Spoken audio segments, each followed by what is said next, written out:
Okay, we're just going to do a continuity beep test for the compressor. So we're going to go common to run and common to start. So first thing we'll do is the common to start.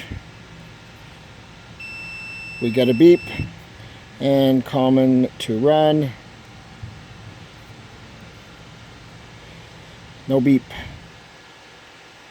No beep. Again, back to common to start. Lots of beep.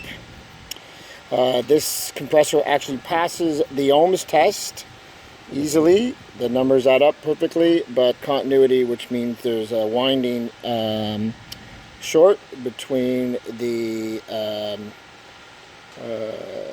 common and the run, which is throwing the breaker, which means it's a bad compressor. But